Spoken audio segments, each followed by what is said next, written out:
I'm going to show you how I make these baskets in all of these different sizes. First things first, I print out the basket bottoms. Here's the printer just starting on one of them. Good job, Linda. Well done.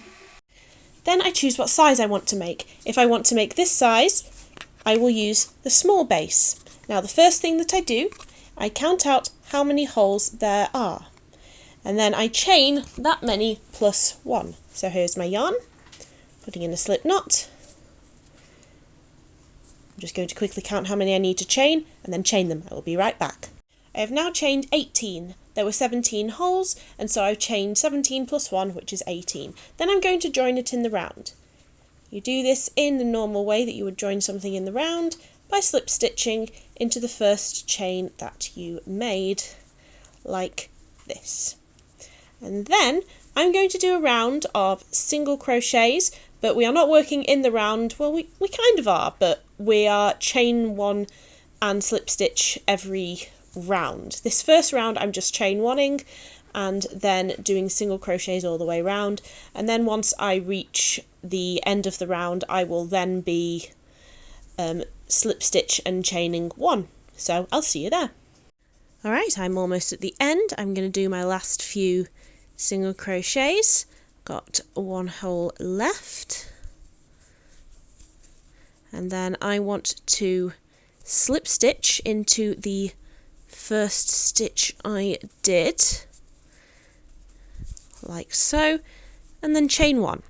And now we're ready to start the clever bit.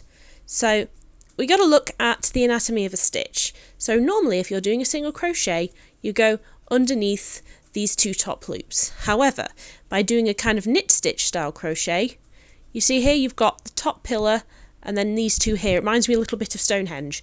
You go in between them and in between the same at the back, and then just work it like a normal single crochet. So there it is again, 1, 2, 3 in the middle and out the back. It's pretty awkward because it's quite tight, but it comes up with a very thick and didn't quite get the back there, very sturdy fabric. Yes, it can be a little bit finicky sometimes when it wants to, so you've got to check the front and back, but it really does come up with a fantastic effect. I'll see you when I finish this. I do as many layers as I feel like I need. This small one, 1, 2, 3, about 4 layers. Rows even. And I'll see you in 4 rows time. So I've completed 4 rows of the crochet knit stitch, and I'm almost at the join, so I'm going to do my last crochet, and then I'm going to miss that join, slip stitch into the top there just like normal, but then I am going to carry on slip stitching all the way around because that gives this lovely V pattern up at the top. This doesn't yet have it where I haven't slip stitched, and it also reinforces it a little bit. So I'll see you at the other end.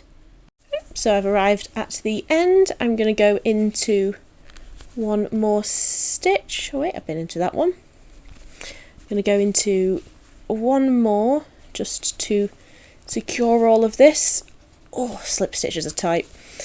And then I'm going to fasten off, weave in my ends, and we'll see where we are.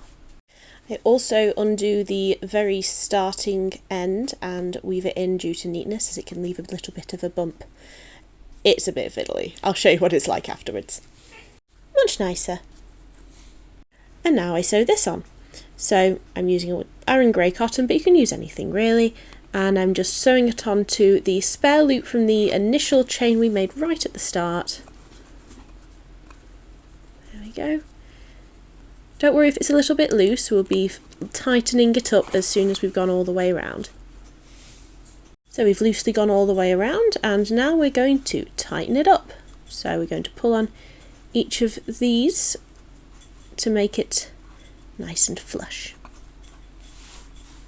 And once more for luck. Then knot both the start and end of the strand, thread them to the inside and snip them off near the base. nice and tidy. Now finally, it's time to sew on a little label. They're not necessary, but I like that it gives it a little personal touch. And there you have it. So I used a 10mm hook along with just some normal t-shirt yarn. I tend to like Paintbox Yarn's recycled t-shirt yarn.